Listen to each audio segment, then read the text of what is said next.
Madison had achieved her lifelong dream despite every obstacle that had been placed in her path.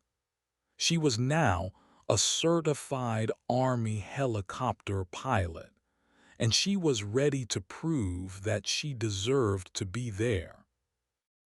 Madison's first assignment was to Fort Carson, Colorado, where she joined the 4th Aviation Regiment.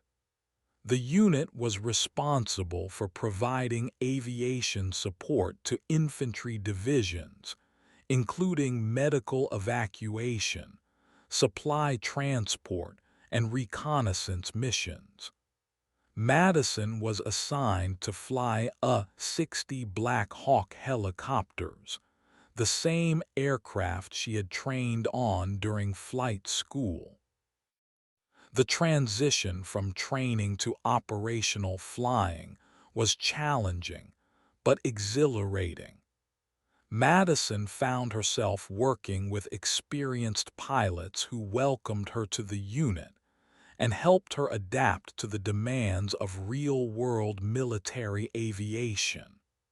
Her commanding officer, Lieutenant Colonel David Martinez, was a veteran pilot with 20 years of experience who believed in developing young aviators through challenging but appropriate assignments. Madison's first 6 months at Fort Carson went smoothly. She flew numerous training missions, participated in joint exercises with other military units, and gradually built her reputation as a skilled and reliable pilot. Her fellow pilots respected her professionalism and dedication, and she began to feel like she truly belonged in the aviation community. However, Madison's past continued to haunt her. Colonel Blackwood had been reassigned to a position at the Pentagon, where he served as an advisor on aviation training programs. From his new position, he maintained influence over pilot assignments and career advancement opportunities. Madison began to notice that her requests for advanced training courses were being denied, and she was consistently passed over for high-profile missions. The situation came to a head during a unit deployment to Afghanistan. Madison had been expecting to deploy with her squadron, but at the last minute, she was reassigned to remain at Fort Carson for essential training duties. The assignment was clearly punishment duty, designed to prevent her from gaining combat experience that would be crucial for her career advancement. Madison's frustration grew as she watched her peers deploy to combat zones, while she remained behind conducting routine training flights. She began to suspect that Colonel Blackwood was using his influence to sabotage her career, but she had no way to prove his involvement. The break she needed came from an unexpected source.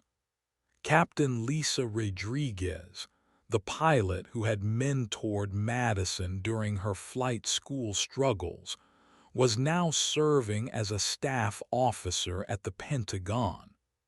During a chance encounter at a military conference, Lisa learned about Madison's assignment problems and offered to investigate.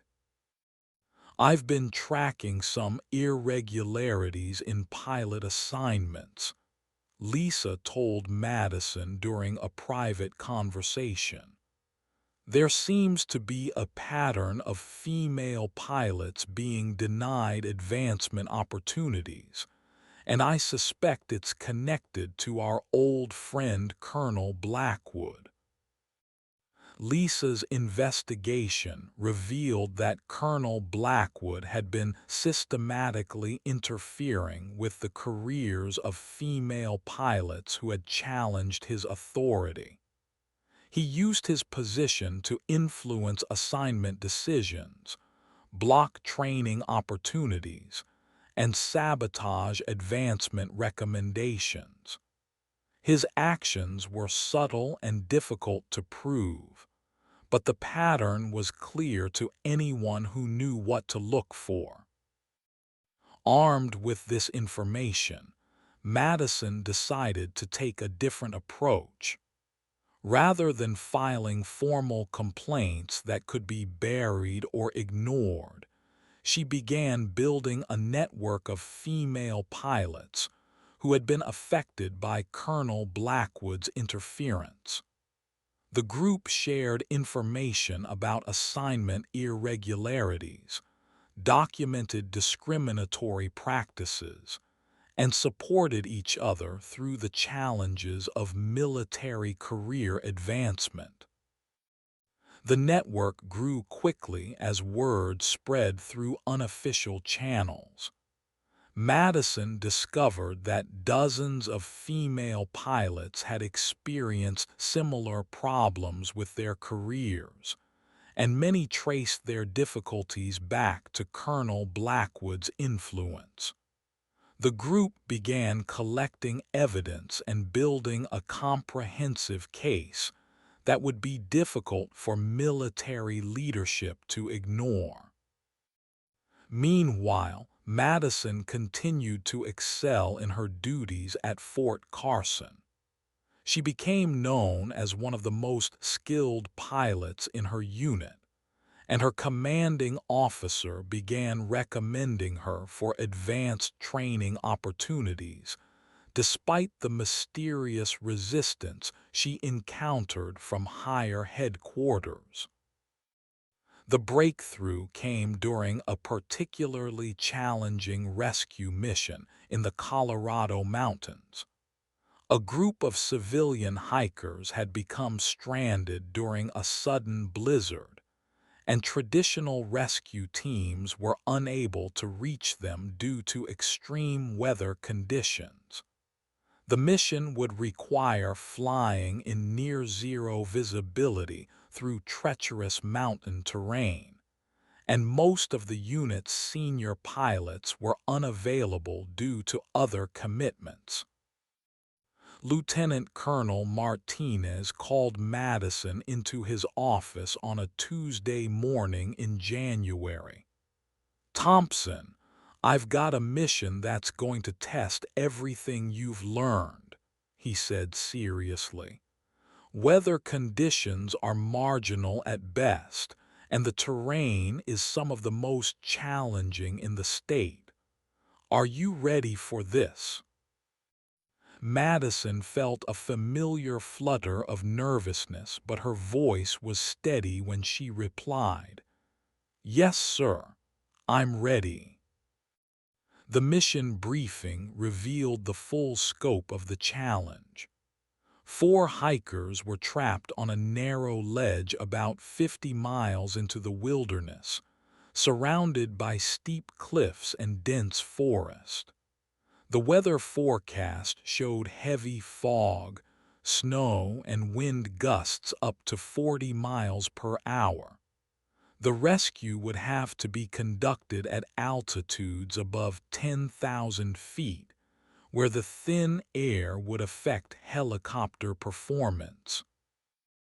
Madison spent 2 hours preparing for the mission, studying topographical maps, reviewing weather data, and conducting a thorough inspection of her aircraft. She would be flying with Chief Warrant Officer Marcus Johnson, an experienced crew chief who had participated in dozens of rescue missions. The flight began at dawn, with Madison piloting the Blackhawk through increasingly challenging weather conditions. Visibility dropped to near zero as they climbed into the mountains, and she was forced to rely entirely on her instruments to navigate through the rugged terrain.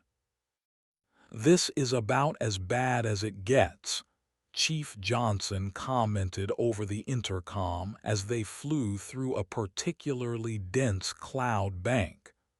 "You're doing great, ma'am. Just keep us steady and trust your instruments." Madison's training kicked in as she concentrated on maintaining precise altitude and heading while navigating through the treacherous mountain valleys.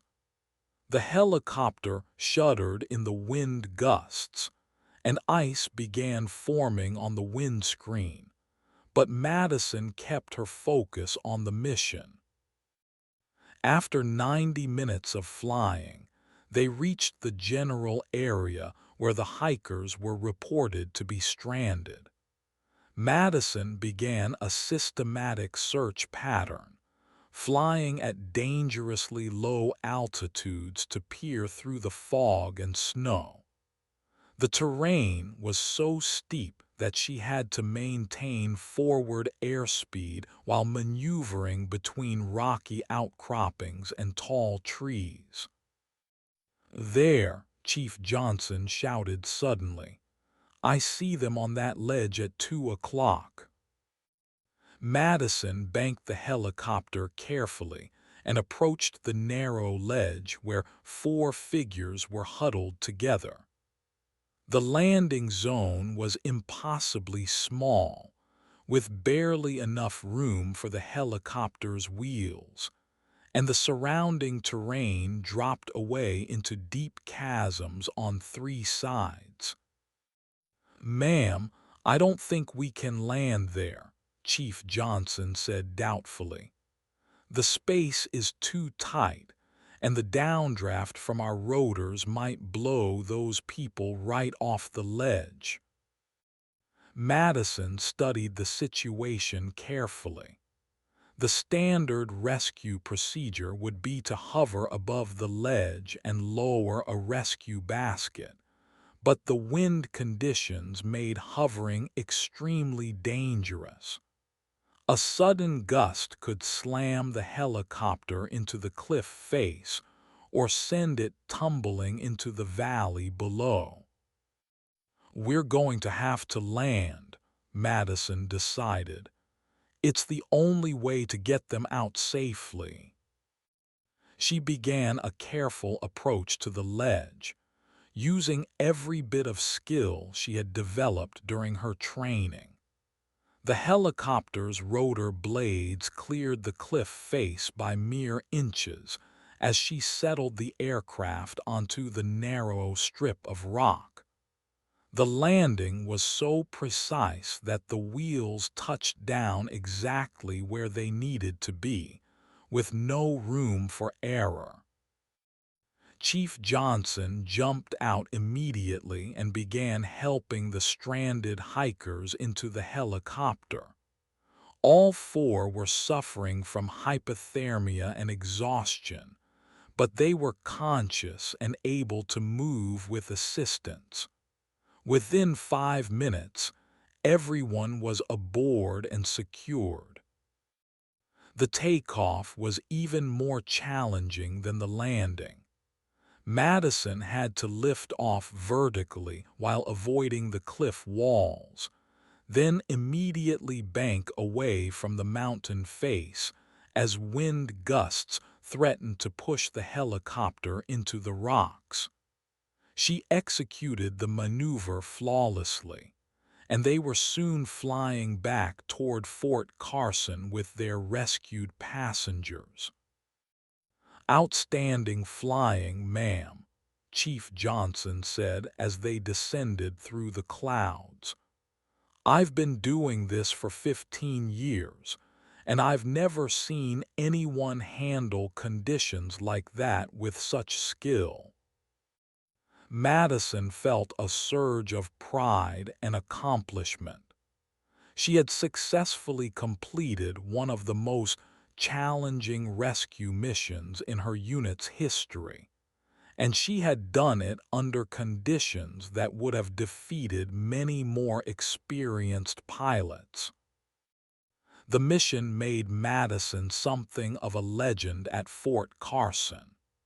Word of her skill and courage spread quickly through the aviation community, and she began receiving recognition from senior officers who had previously ignored her existence.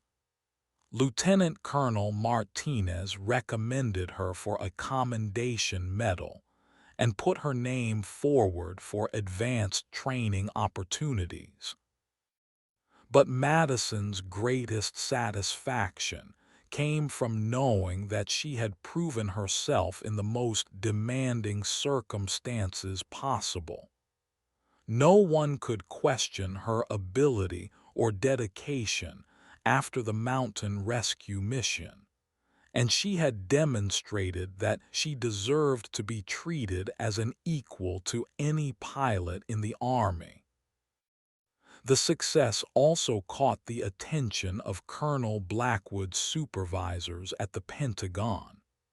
As Madison's reputation grew, questions began to be asked about why such a skilled pilot had been denied advancement opportunities.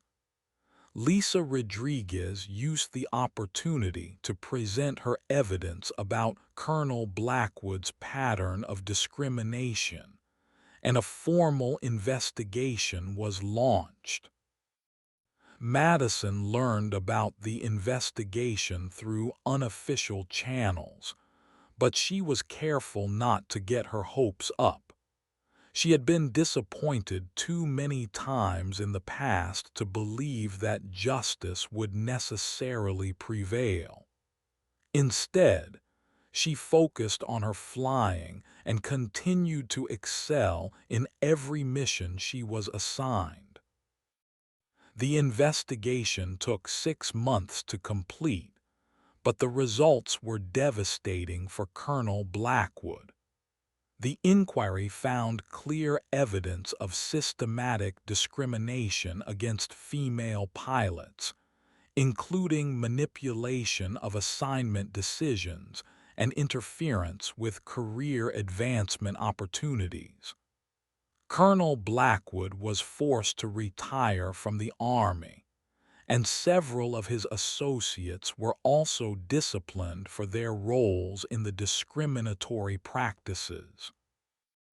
Madison's vindication was complete when she received orders for her next assignment, a deployment to Afghanistan as part of a Special Operations Aviation Unit.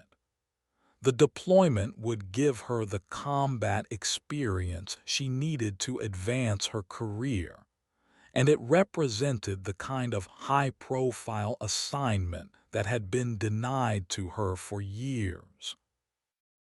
As Madison prepared for her deployment, she reflected on the long journey that had brought her to this point.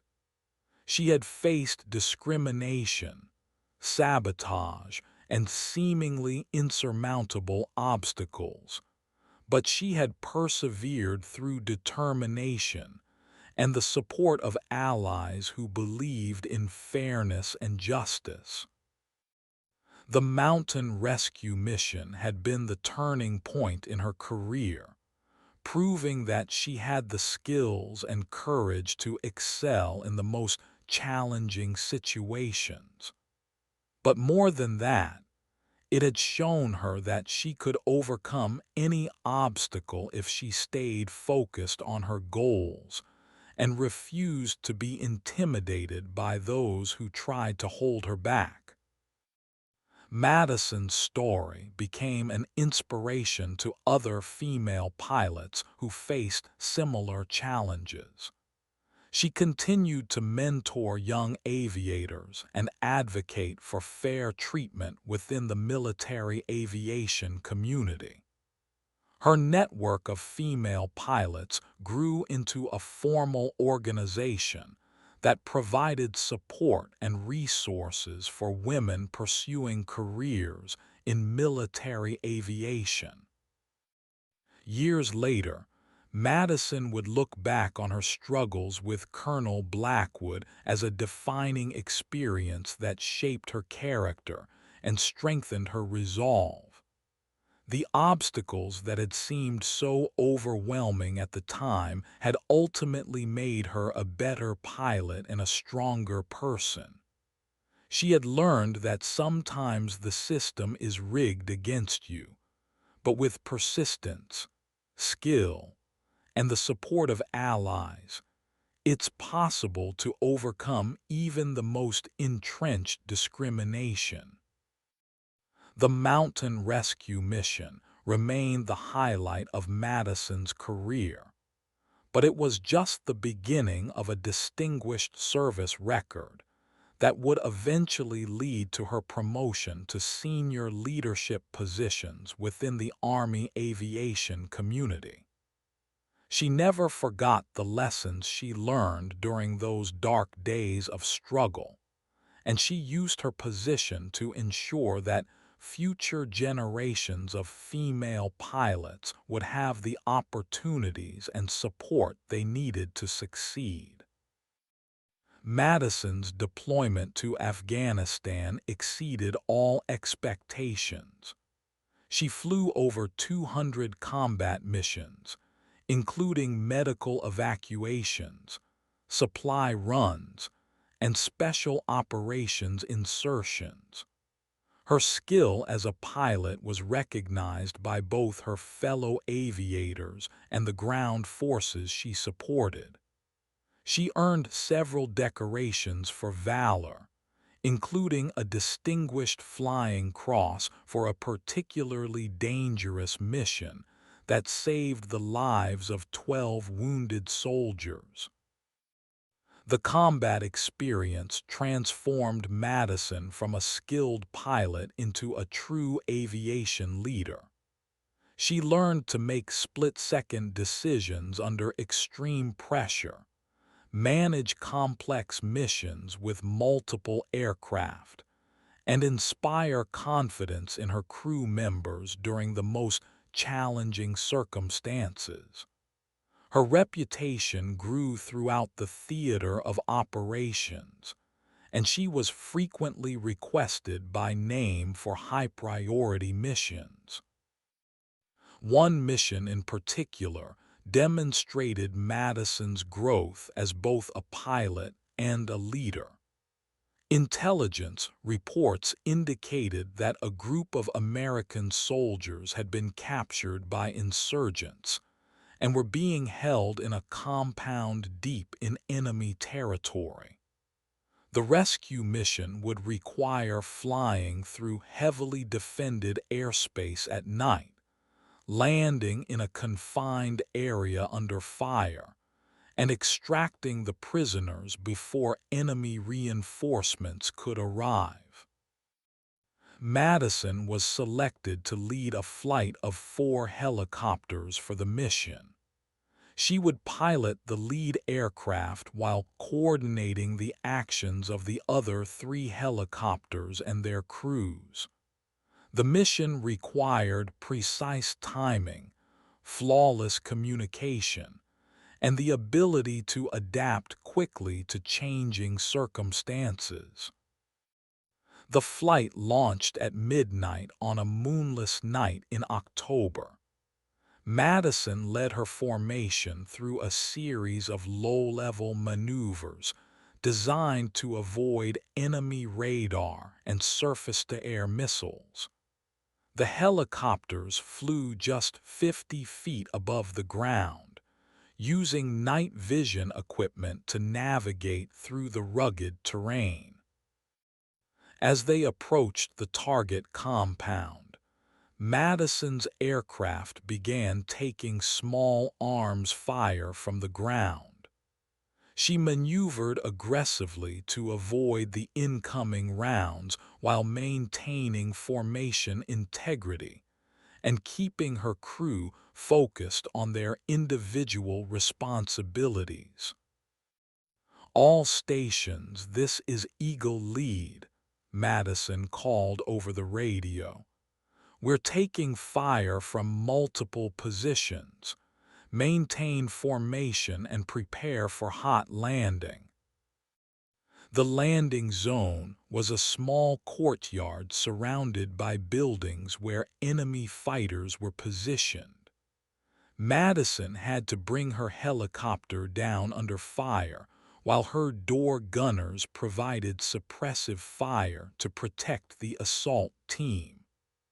The other helicopters in her formation performed their roles perfectly, with two providing overwatch while the third conducted a simultaneous landing on the opposite side of the compound.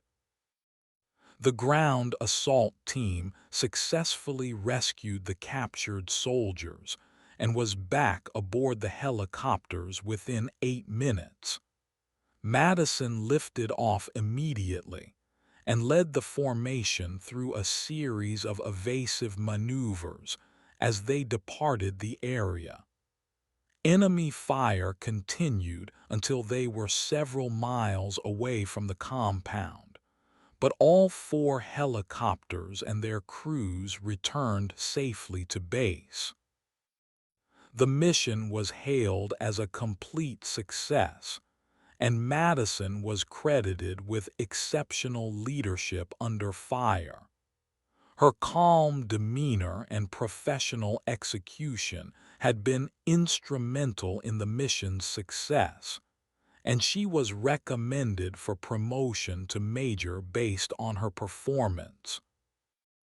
Madison's combat deployment ended after 12 months, but her reputation as an exceptional pilot and leader had been firmly established. She returned to the United States with a new assignment as a flight instructor at Fort Rucker, the same base where she had struggled through flight school years earlier. The irony of returning to Fort Rucker was not lost on Madison.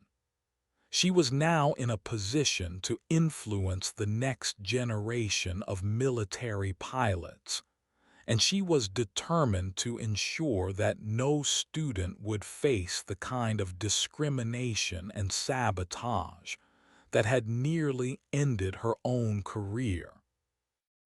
Madison's approach to instruction was based on the mentorship she had received from Major Wells and other supportive officers.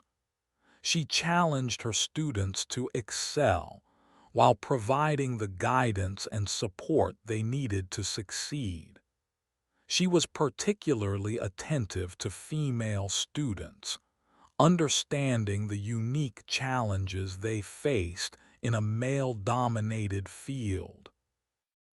One of Madison's first students was a young woman named Lieutenant Angela Foster, who reminded Madison of herself at that age.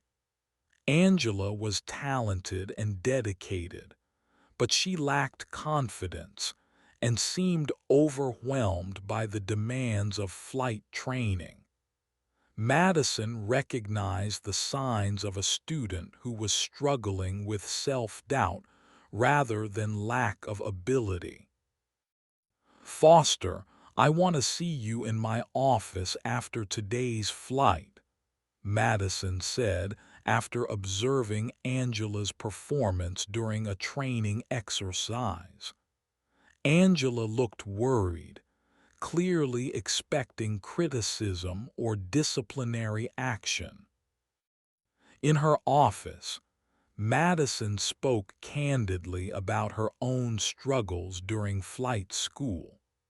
She shared her experiences with discrimination and self-doubt, and explained how she had learned to overcome both internal and external obstacles. "The most important thing you can do is believe in yourself," Madison told Angela. "There will always be people who doubt whether you belong here, but you can't let their doubts become your own. You have the skills to be an excellent pilot, but You need to trust yourself and your training. Madison's mentorship made a profound difference in Angela's performance. The young pilot's confidence grew steadily, and she began to excel in all aspects of her training. She graduated near the top of her class and went on to have a successful career in military aviation. This experience reinforced Madison's belief that mentorship and support were crucial for developing the next generation of pilots. She began organizing informal discussion groups for female students, providing them with a safe space to share their experiences and learn from each other. Madison also worked to reform the flight training program itself. She collaborated with other instructors to develop more objective evaluation criteria and standardized training procedures. Her goal was to create a system that would be fair and consistent for all students, regardless of their background or gender. The changes Madison advocated were not always popular with some of the older instructors, who preferred the traditional methods they had learned decades earlier. But Madison's reputation as a combat veteran and skilled pilot gave her credibility that was difficult to dismiss. One of Madison's most significant contributions was the development of a new emergency procedures training program. Drawing on her experiences during the mountain rescue mission and her combat deployments, she created realistic scenarios that would prepare students for the kinds of challenges they might face in operational flying. The program included training in low-visibility flying, high-altitude operations, and complex rescue scenarios. Students learned to make decisions under pressure and execute precise maneuvers in challenging conditions. The training was demanding, but it better prepared pilots for the realities of military aviation. Madison's innovations attracted attention from senior Army leadership, and she was invited to brief the Chief of Staff on her training reforms. The briefing was a success, and Madison was selected to lead a service-wide review of pilot training standards. The assignment took Madison to bases across the country, where she observed training programs and interviewed instructors and students. Her findings confirmed that the problems she had experienced at Fort Rucker were not isolated incidents. Discrimination and unfair treatment were persistent issues that affected pilot training throughout the Army. Madison's report recommended comprehensive reforms to pilot training programs, including standardized evaluation criteria, enhanced oversight of instructor performance, and formal mentorship programs for all students. The recommendations were adopted by Army leadership and implemented across all flight training installations. The success of Madison's reform efforts led to her selection for promotion to lieutenant colonel and assignment as the commander of a helicopter battalion. The promotion represented a significant milestone in her career, and it gave her the opportunity to implement her leadership philosophy on a larger scale. Madison's battalion was known for its high standards and strong sense of unit cohesion. She emphasized the importance of technical proficiency, but she also fostered an environment where all personnel felt valued and supported. Her leadership style was demanding but fair, and she earned the respect of both her subordinates and her superiors. Under Madison's command, the battalion achieved the highest readiness rates in the division and earned recognition for its performance during major training exercises. More importantly, the unit became known as a place where young officers could develop their skills and advance their careers regardless of their background. Madison's success as a battalion commander led to her selection for the Army War College, where she would spend a year studying strategic leadership and military policy. The assignment was a clear indication that she was being groomed for senior leadership positions within the Army. At the War College, Madison focused her studies on leadership development and organizational change.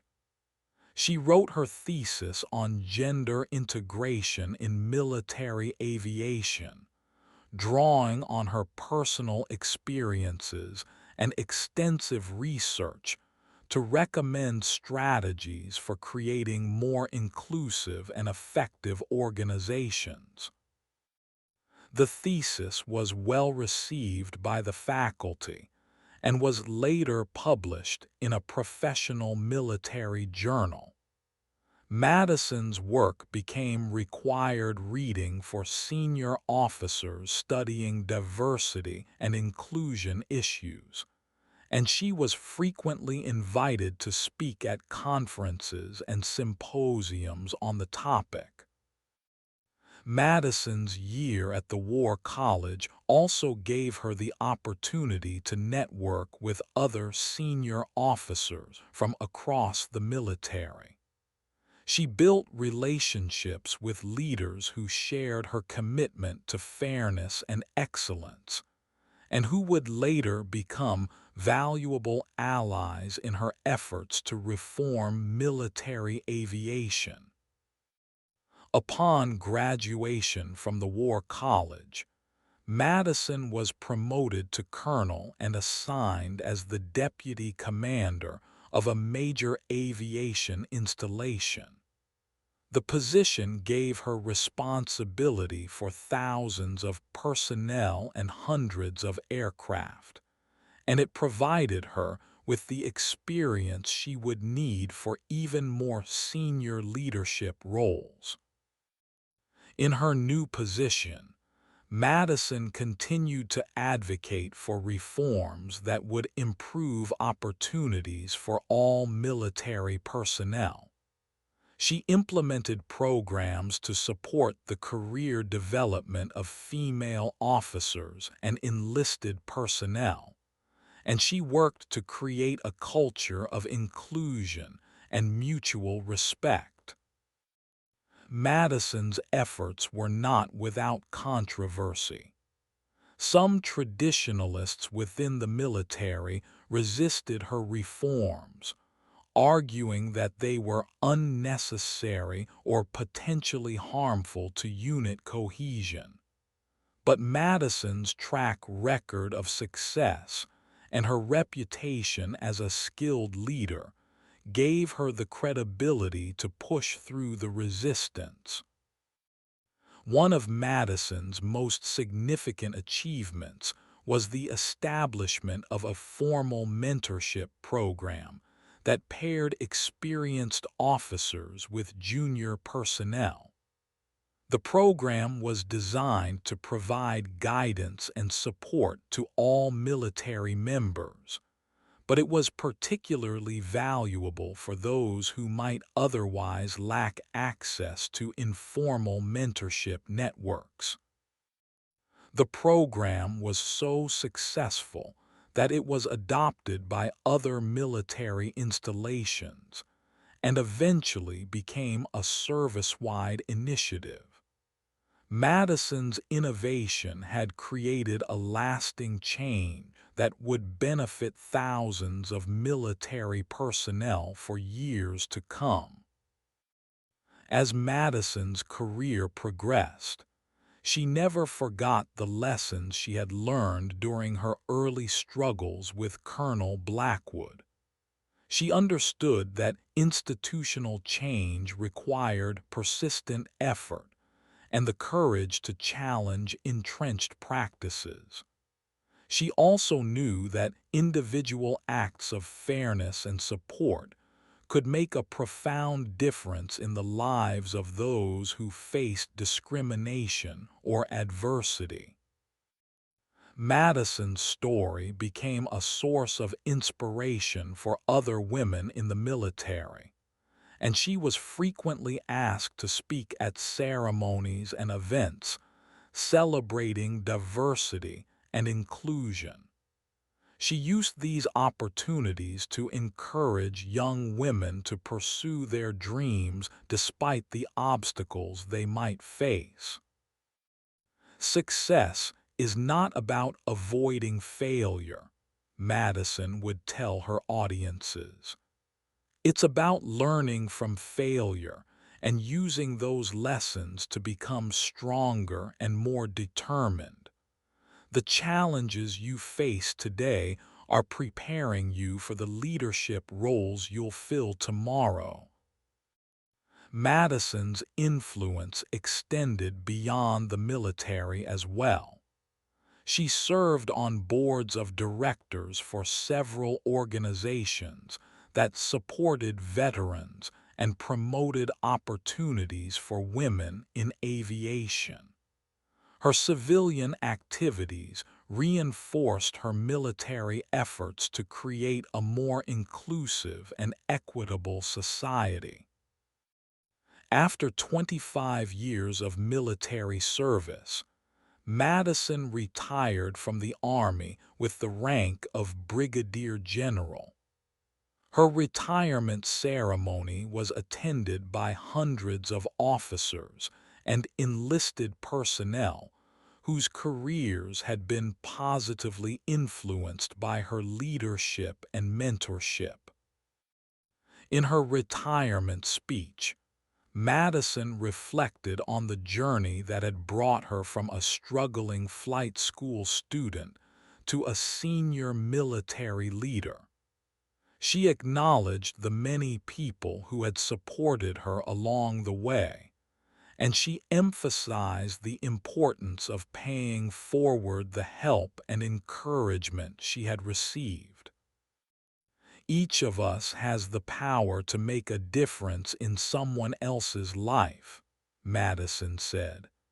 We can choose to be the person who lifts others up, or we can choose to be the person who tears them down. I hope I've been the kind of leader who helped others reach their potential. Madison's retirement marked the end of an exceptional military career, but it was also the beginning of a new chapter focused on education and advocacy. She accepted a position as a professor at a prestigious university, where she would teach courses on leadership and organizational behavior. In her academic role, Madison continued to influence the next generation of leaders. Her courses were popular with students who were drawn to her combination of practical experience and scholarly insight. She used case studies from her military career to illustrate important principles of leadership and change management. Madison also continued her advocacy work, serving on government commissions and advisory boards that dealt with military personnel issues. Her expertise was sought by policymakers who were working to address ongoing challenges related to diversity and inclusion in the armed forces. Looking back on her career, Madison could see how the obstacles she had faced early on had ultimately made her a better leader and a more effective advocate for change. The discrimination and sabotage that had seemed so overwhelming at the time had taught her valuable lessons about persistence, courage, and the importance of supporting others who faced similar challenges. The mountain rescue mission that had been the turning point in her career remained a source of pride and inspiration. It had proven to herself and others that she had the skills and determination to excel in the most demanding circumstances. But more than that, it had shown her that she could overcome any obstacle if she stayed focused on her goals and refused to be intimidated by those who tried to hold her back. Madison's legacy was not just her own success, but the countless others who had been helped by her mentorship and leadership. The reforms she had championed had created lasting changes in military culture, and the programs she had established continued to benefit new generations of service members. As she settled into her retirement, Madison reflected on the words of advice she had received from Colonel Hayes so many years ago. Sometimes the system is rigged against you, but with persistence, skill, and the support of allies, it's possible to overcome even the most entrenched discrimination. Those words had proven to be true, and Madison had spent her career proving them to others as well. The young woman who had once been told she was too emotional for military aviation had become one of the most respected leaders in the field. She had turned her struggles into strengths, her failures into lessons, and her determination into a legacy that would inspire others for generations to come. Madison Thompson had not just achieved her dream of becoming a pilot. She had used that achievement to make the dream more accessible for everyone who would follow in her footsteps. Madison Thompson stared at the rejection letter for the second time in 3 years. The words blurred together as tears threatened to spill down her cheeks. Flight school had been her dream since she was 8 years old, watching military helicopters practice maneuvers over her small Montana town. Now, at 26, she was being told once again that she didn't have what it took to be a pilot. The letter was signed by Colonel Richard Blackwood, head of the Army Aviation Training Program. Madison remembered him well from her evaluation flights. He was a stern man with steel-gray eyes who seemed to take pleasure in pointing out every minor mistake she made. During her first attempt at flight school 2 years ago, he had criticized her spatial awareness and called her too emotional for high-pressure situations. This second rejection stung even more because she had worked tirelessly to improve, spending countless hours in simulators and studying flight manuals until she could recite them backwards. Madison's roommate, Jessica Martinez, found her sitting on their apartment floor surrounded by crumpled tissues and flight training materials. Jessica had been Madison's closest friend since they met during basic training 4 years earlier. She was now a successful mechanic with the 82nd Airborne Division and had always been Madison's biggest supporter. "What happened?" Jessica asked, settling down beside her friend. Madison handed her the letter without speaking. Jessica read it quickly, her expression growing darker with each line. "This is garbage, Maddie. You're one of the best pilots I've ever seen, even in training." Madison shook her head. "Maybe he's right. Maybe I'm just not cut out for this. I've failed twice now. When do I admit that this isn't meant to be?"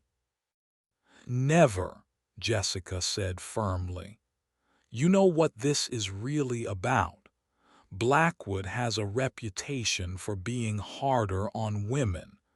Everyone knows it, but no one talks about it because he's untouchable. He's been in the Army for 30 years and has connections everywhere." Madison had heard the rumors too. Other female candidates had similar experiences with Colonel Blackwood. He seemed to hold them to impossible standards while giving male candidates multiple chances to prove themselves. Sarah Chen, a brilliant pilot who had graduated top of her class from the Air Force Academy, had been failed 3 times before finally giving up and transferring to a different branch of service. "I can't prove that, though," Madison said. "It's just his word against mine, and he's a respected colonel. Who's going to believe that he's discriminating against women?" Jessica was quiet for a moment, thinking, what if we document everything? Every interaction, every evaluation, every comment he makes. Maybe if we build a case, we can show the pattern. Madison considered this. It would mean applying for flight school a 3rd time, knowing that Colonel Blackwood would likely make her experience even more difficult. But the alternative was giving up on her lifelong dream, and she wasn't ready to do that yet. "Okay," she said finally, "but this time I'm going to be ready for him. I'm going to train harder than I ever have before, and I'm going to document everything. If he wants to play games, I'll play too." Over the next 6 months, Madison threw herself into preparation with an intensity that worried her friends and family. She woke up at 4 in the morning every day to run 5 miles, then spent hours at the local airport working with a retired Army pilot who agreed to give her additional training. She studied meteorology, aircraft mechanics, and military tactics until her eyes burned. She practiced emergency procedures until she could execute them perfectly in her sleep. Madison also began reaching out to other women who had trained under Colonel Blackwood. She discovered a network of female pilots who had similar experiences. Many had been failed for subjective reasons like lack of confidence or poor decision-making under pressure, while their male counterparts with similar or worse performance records had been passed through the program. One evening, while Madison was reviewing flight manuals at her kitchen table, she received an unexpected phone call. The caller introduced herself as Captain Lisa Rodriguez, a helicopter pilot currently stationed in Afghanistan. Lisa explained that she had heard about Madison's situation through mutual contacts and wanted to offer her support. "I went through the same thing with Blackwood 5 years ago," Lisa said.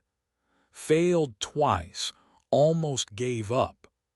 But I had a mentor who helped me understand that sometimes the system is rigged, and you have to be smarter than the people trying to hold you back."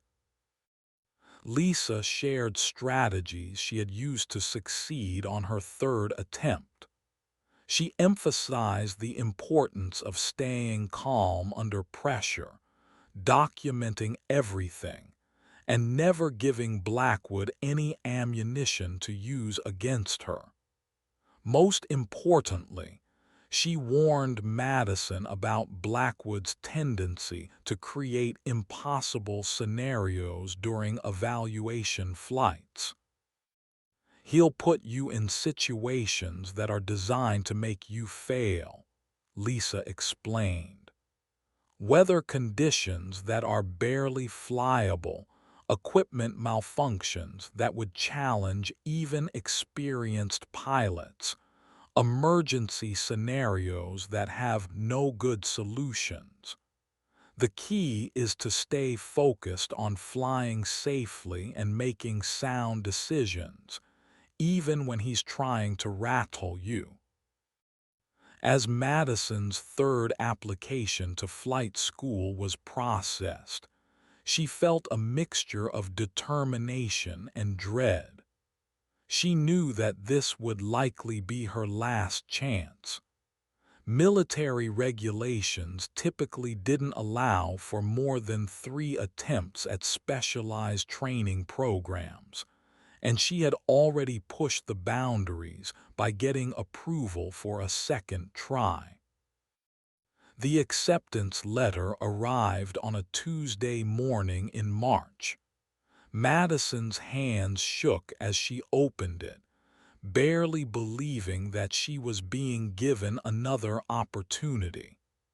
The letter informed her that she would report to Fort Rucker, Alabama, in 6 weeks for the start of the next flight training cycle. Jessica found Madison sitting in their kitchen, staring at the letter with a complicated expression. "Good news?" she asked tentatively. "I'm in," Madison said quietly. "Third time's the charm, right?" "You've got this, Maddie," Jessica said, pulling her friend into a hug. "You're going to show them exactly what you're made of." Madison arrived at Fort Rucker with a small recording device hidden in her flight suit and a detailed plan for documenting her entire experience. She had spent weeks memorizing regulations and procedures, ensuring that she would be prepared for any challenge Colonel Blackwood might throw her way. She also carried with her a letter from Lisa Rodriguez, offering moral support and reminding her that success was possible even in the face of systemic bias. The first few weeks of training went surprisingly smoothly. Madison excelled in classroom instruction and performed well on her initial flight exercises. Her instructors seemed impressed with her preparation and dedication. For a brief moment, she allowed herself to hope that maybe things would be different this time. But she should have known that Colonel Blackwood was simply waiting for the right moment to strike. The confrontation came during week 4 of training. Madison was scheduled for her first solo night flight, a critical milestone that would determine whether she could advance to more complex training exercises. The weather forecast showed clear skies and minimal wind, perfect conditions for a routine training flight. Madison arrived at the flight line 30 minutes early, as was her habit. She conducted a thorough pre-flight inspection of her assigned aircraft, a A-60 Blackhawk helicopter. Everything checked out perfectly. She reviewed her flight plan one final time, a simple route that would take her around the training area for basic maneuvers and navigation exercises. Colonel Blackwood appeared just as Madison was completing her final equipment checks. He was accompanied by Major Patricia Wells, another instructor whom Madison had found to be fair and professional in previous interactions. Madison felt a flutter of nervousness in her stomach, but she maintained her composure. "Thompson," Colonel Blackwood said curtly, "change of plans. Weather conditions have deteriorated in the training area. You'll be flying a modified route tonight." Madison glanced at Major Wells, who looked surprised by this announcement. The major checked her tablet and frowned. "Sir, the weather reports I'm seeing show clear conditions throughout the training area." "I have updated intelligence," Blackwood replied sharply. "There's a storm system moving in from the west. Thompson will fly Route 7 instead of the original plan." Madison's heart sank. Route 7 was notorious among training pilots as one of the most challenging navigation exercises in the program. It involved flying through a series of narrow valleys in complete darkness, with multiple waypoints that had to be reached within precise time windows.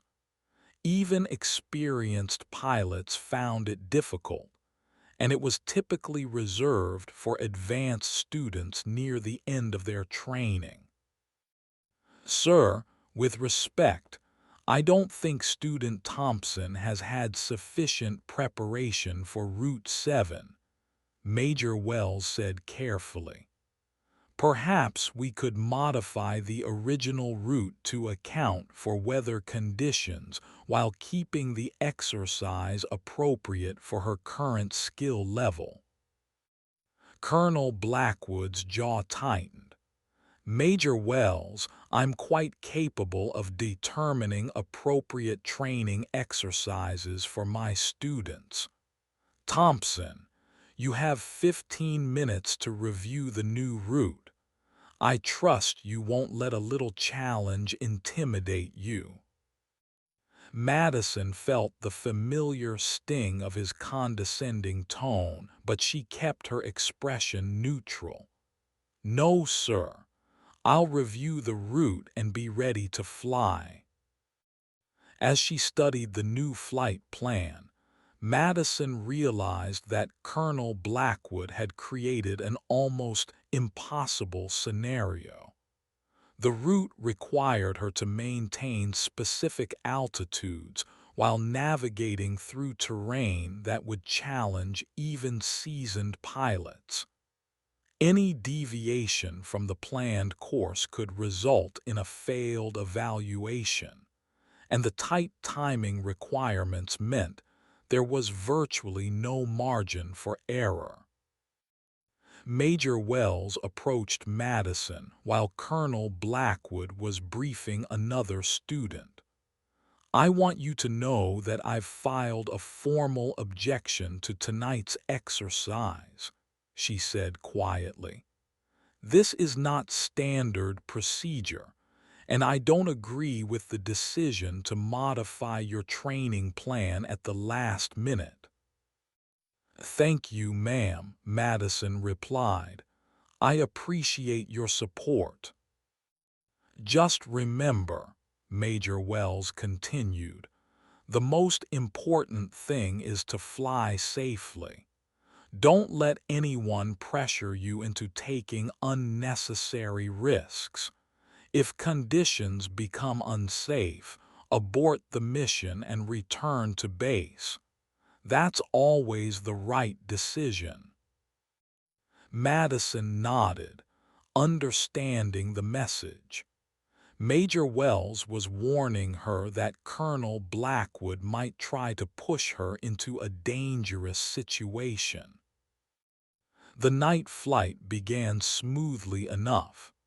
Madison lifted off precisely on schedule and began following the complex route through the training area. Her navigation was accurate, and she maintained perfect altitude control despite the challenging terrain. For the first 30 minutes, everything went according to plan. Then Colonel Blackwood's voice crackled through her headset with a new complication. "Thompson, we've received reports of a simulated emergency in Grid Square 7. You need to divert from your current route and conduct a reconnaissance mission." Madison checked her map quickly. Grid Square 7 was 15 miles off her planned route, through an area of particularly rough terrain. More importantly, the diversion would make it impossible for her to complete the original navigation exercise within the required time parameters. "Sir, if I divert to Grid Square 7, I won't be able to complete the scheduled waypoints for tonight's exercise," Madison responded professionally. "Are you refusing to respond to an emergency scenario, Thompson?" Colonel Blackwood's voice carried a clear threat. Madison took a deep breath. She knew this was a test, but she also knew that her response would be carefully scrutinized. "No, sir. I'm clarifying the parameters of the exercise to ensure I understand the priority of objectives." "The priority is following orders when they're given to you," Blackwood snapped. "Proceed to Grid Square 7 immediately." Madison altered her course, knowing that she was being set up for failure. The diversion would take her through some of the most challenging terrain in the training area, and by the time she completed the reconnaissance mission, it would be impossible to return to her original route and complete the navigation exercise successfully. As she flew toward Grid Square 7, Madison activated the small recording device hidden in her flight suit. She wanted to document every aspect of this clearly manipulated exercise. She also made detailed mental notes about the weather conditions, which remained clear despite Colonel Blackwood's earlier claims about deteriorating conditions. The reconnaissance mission turned out to be a complete fabrication.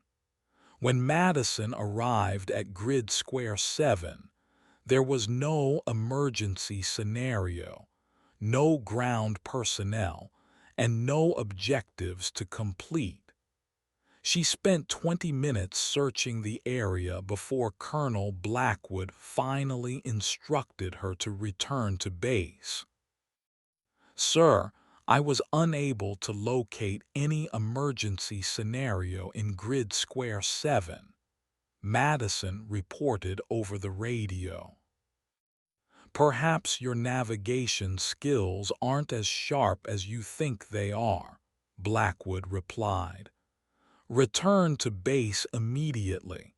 We'll discuss your performance in debriefing. Madison flew back to Fort Rucker, her mind racing with anger and frustration. She had been set up for failure in the most obvious way possible, and she knew that Colonel Blackwood would use her inability to complete the original navigation exercise as grounds for another failure. The debriefing session took place in Colonel Blackwood's office an hour after Madison landed. Major Wells was present, along with another instructor, Captain James Morrison. Madison sat across from Colonel Blackwood's desk, her hands clasped tightly in her lap to keep them from shaking with anger. Thompson, tonight's exercise was a complete disaster, Colonel Blackwood began, not looking up from the paperwork on his desk. You failed to complete the required navigation waypoints. Your timing was off throughout the flight, and you seemed confused about basic emergency procedures. Madison kept her voice steady. Sir, I was diverted from the original flight plan to respond to a simulated emergency in Grid Square 7. When I arrived at the designated location, there was no emergency scenario present. Are you suggesting that I don't know how to coordinate training exercises? Colonel Blackwood's voice rose dangerously. No, sir. I'm simply stating the facts about what occurred during tonight's flight. Major Wells cleared her throat. Sir, I should note that the original flight plan was modified significantly at the last minute. Student Thompson was given a much more challenging route than is typically assigned to pilots at her level of training. Colonel Blackwood shot Major Wells a withering look. Major, I don't recall asking for your input on my training methods. With respect, sir, I have a responsibility to ensure that our training exercises are appropriate and safe for our students, Major Wells replied calmly. The tension in the room was palpable. Madison realized that Major Wells was putting her own career at risk by challenging Colonel Blackwood's methods.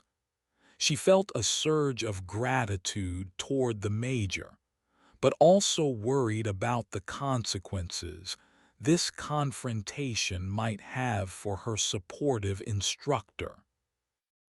Thompson, Colonel Blackwood continued, your performance tonight demonstrates that you still lack the decision-making skills and adaptability required for military aviation. I'm recommending that you be dropped from the program. Madison's heart sank, but she had been expecting this outcome. Sir, I request the opportunity to review the official flight recordings and submit a formal response to your evaluation. There's nothing to review, Colonel Blackwood said dismissively. My assessment stands. Actually, sir, Captain Morrison spoke up for the first time. Regulations require that students be given access to all flight data and recordings when challenging an evaluation. It's standard procedure. Colonel Blackwood's face reddened. Captain Morrison, I'm quite familiar with our regulations." "Of course, sir. I just wanted to make sure we follow proper protocols." Madison sensed that she had unexpected allies in Major Wells and Captain Morrison. Both instructors seemed uncomfortable with Colonel Blackwood's handling of the situation, and they were subtly pushing back against his attempts to deny her due process. Over the next 3 days, Madison worked with Major Wells to review the flight recordings and compile a detailed response to Colonel Blackwood's evaluation. The recordings clearly showed that Madison had flown safely and competently throughout the exercise. Her navigation was accurate, her radio communications were professional, and she had followed all proper procedures. Most importantly, the recordings proved that there had been no emergency scenario in Grid Square 7. Madison had been sent on a wild goose chase that made it impossible for her to complete the original training objectives. Madison also discovered that Colonel Blackwood had lied about the weather conditions. Meteorological data showed that the training area had clear skies and minimal wind throughout the entire evening. There had been no storm system moving in from the west, and no reason to modify the original flight plan. Armed with this evidence, Madison submitted a formal appeal of her evaluation. She also filed a complaint with the Equal Opportunity Office, alleging that Colonel Blackwood was discriminating against female students. The complaint included detailed documentation of his pattern of behavior toward women in the flight training program. The appeal process took 2 weeks, during which Madison was placed on administrative hold. She wasn't allowed to fly, but she remained on base and continued attending classroom instruction. During this time, she discovered that she wasn't the only student who had experienced problems with Colonel Blackwood. 3 other female students had been failed under questionable circumstances during the current training cycle. Their stories were remarkably similar to Madison's experience. Last-minute changes to training exercises, impossible scenarios, and evaluations that seemed designed to ensure failure. Madison began documenting these cases as well, building a comprehensive picture of systematic discrimination. She reached out to former students who had been failed by Colonel Blackwood, and the pattern became increasingly clear. Women were being held to different standards than men, and those who challenged the system were being retaliated against. The breakthrough came when Madison received an unexpected phone call from a retired Army pilot named Colonel Sandra Hayes. Colonel Hayes had served for 28 years and had been one of the first women to fly combat missions in military helicopters. She had heard about Madison's situation through unofficial channels and wanted to offer her support. "I've been tracking Colonel Blackwood's record for years," Colonel Hayes explained. "He's failed more female students than any other instructor in the program, and his evaluation methods are highly questionable. The problem is that he's protected by a network of old boy connections, and most of his victims don't have the resources to fight back effectively. Colonel Hayes offered to serve as Madison's advocate during the appeal process. She also provided Madison with additional documentation about Colonel Blackwood's history, including complaints that had been filed and subsequently buried by his superiors. The appeal hearing was scheduled for a Friday morning in the base commander's office. Madison arrived early, accompanied by Major Wells and Colonel Hayes. She carried a thick folder containing all of her evidence, including the flight recordings, meteorological data, and documentation of the pattern of discrimination against female students. Colonel Blackwood arrived with his own attorney, a sign that he was taking the appeal seriously. He looked confident and relaxed, clearly expecting to prevail based on his reputation and connections. The hearing was conducted by Colonel Michael Thompson, the base commander. He was a soft-spoken man with a reputation for fairness, but Madison knew that he would be under pressure to support his senior staff members. Madison presented her case methodically, walking through each piece of evidence and explaining how Colonel Blackwood had manipulated the training exercise to ensure her failure.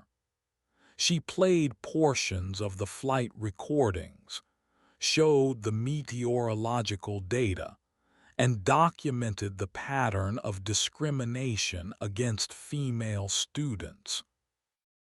Colonel Blackwood's response was aggressive and dismissive. He attacked Madison's credibility, questioned her motives, and suggested that she was simply a substandard pilot who couldn't accept responsibility for her own failures. "This young woman has failed flight school twice," he said condescendingly. Rather than examining her own shortcomings, she's chosen to blame others for her lack of ability. This is exactly the kind of attitude that makes her unsuitable for military aviation. Major Wells was called to testify about the events of that night. She spoke carefully, but clearly about the inappropriate modification of Madison's training exercise and the lack of any legitimate emergency scenario in Grid Square 7. "Sir, in my professional opinion, Student Thompson was placed in an impossible situation," Major Wells concluded. "The exercise was designed to ensure failure rather than to evaluate her actual flying skills." The hearing lasted 3 hours. At the end, Colonel Thompson announced that he would review all the evidence and issue his decision within 1 week. Madison left the hearing feeling cautiously optimistic. She had presented a strong case, and it seemed clear that Colonel Blackwood's behavior had been inappropriate. But she also knew that institutional pressure to protect senior officers was strong, and she prepared herself for the possibility of disappointment. The decision came 5 days later. Colonel Thompson called Madison into his office and informed her that her appeal had been upheld. Colonel Blackwood's evaluation was being overturned, and Madison would be allowed to continue in the flight training program. "I want to be clear," Colonel Thompson said, "that this decision is based solely on the evidence presented during the hearing. The training exercise you were given was inappropriate and did not follow established protocols. You deserve the opportunity to complete your training under fair conditions." Madison felt a surge of relief and gratitude. "Thank you, sir. I appreciate the opportunity to prove myself." "There's one more thing," Colonel Thompson continued. "Colonel Blackwood will no longer be involved in your training. You'll be assigned to a different instructor for the remainder of the program." Madison's new instructor was Major Patricia Wells, who had supported her throughout the appeal process. Major Wells was a demanding but fair instructor who pushed Madison to excel while providing the support and guidance she needed to succeed. Over the next 6 months, Madison threw herself into her training with renewed determination. She excelled in every aspect of the program, from basic flight maneuvers to complex emergency procedures. Her confidence grew with each successful flight, and she began to believe that she might actually achieve her dream of becoming a military pilot. The final examination was scheduled for a cold February morning. Madison would be required to demonstrate her proficiency in a series of challenging flight scenarios, including night flying, instrument-only navigation, and emergency procedures. The exam would be conducted by a panel of 3 instructors, none of whom included Colonel Blackwood. Madison passed the examination with flying colors. Her performance was rated as exceptional in all categories, and the examining instructors commended her professionalism and skill. After 3 attempts and nearly 4 years of struggle, Madison Thompson was finally going to receive her pilot's wings. The graduation ceremony took place on a sunny Friday afternoon in March. Madison's family had traveled from Montana to watch her receive her wings, and Jessica had taken leave from her unit to be present for the milestone moment. As Madison stood on the stage receiving her pilot's wings, she caught sight of Colonel Blackwood in the audience. He was clapping politely, but his expression was cold and hostile. Madison realized that their conflict was far from over, and she suspected that Colonel Blackwood would continue to create problems for her throughout her career. But in that moment, none of that mattered. Madison had achieved her lifelong dream despite every obstacle that had been placed in her path. She was now a certified Army helicopter pilot, and she was ready to prove that she deserved to be there.